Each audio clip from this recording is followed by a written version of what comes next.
ఓయ్, నీకు ఎప్పుడన్నా అనిపించిందా ఛా ఈ లైఫ్ ఎందుకురా ఈ బతకడం వేస్ట్ అన్నప్పుడు ఏ మనిషి వచ్చి సహాయం చేయకపోయినా సాక్షాత్తు ఆ దేవుడే వచ్చి హెల్ప్ చేసినట్టు నీకు ఎప్పుడన్నా అనిపించిందా? నాకు అనిపించింది. చెప్పనా ఏంటది?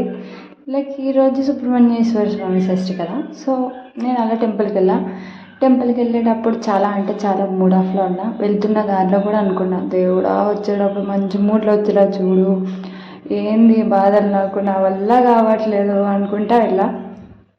అండ్ అక్కడికి వెళ్ళాక దర్శనం గట్రా బాగా జరిగింది. అండ్ ఎవరో కానీ సుబ్రహ్మణ్యేశ్వర స్వామి కళ్యాణం చేపిస్తున్నారు. నేను ఫర్ ద ఫస్ట్ టైం చూసా. ఎప్పుడు చూడలే అసలు.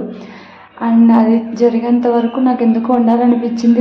లిటరలీ ఆ ఫ్యామిలీ తర్వాత నా చేతుల మీద జరిగింది అన్న మంచి ఫీల్ ఉంది నాకు. లైక్ నేను ప్రతిదీ బాగా చేసా అనిపించింది.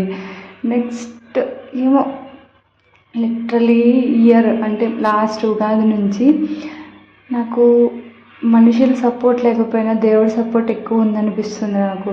లైక్ ఎప్పుడైతే నేను లోన్లీ ఫీల్ అయ్యి డిప్రెస్ ఫీల్ అయ్యి ఇంకా వేరే ప్రపంచంలోకి వెళ్ళిపోతానేమో అన్న స్టేజ్లో, లైక్ నేను ఆ స్టేజ్లో ఉన్నప్పుడే కరెక్ట్గా ఈ వినాయక చవితి దసరా మిస్ అయిపోతా అనుకున్నప్పుడు నా చేతులు స్వయాన దేవుడే పిలిచి నాకు పూజ చెయ్యి, లైక్ నా అనుగ్రహం నీకు ఎప్పుడు ఉంటుంది అన్నట్టు చెప్పినట్టు నాకు చాలాసార్లు అనిపించింది ఇయర్ అంతా.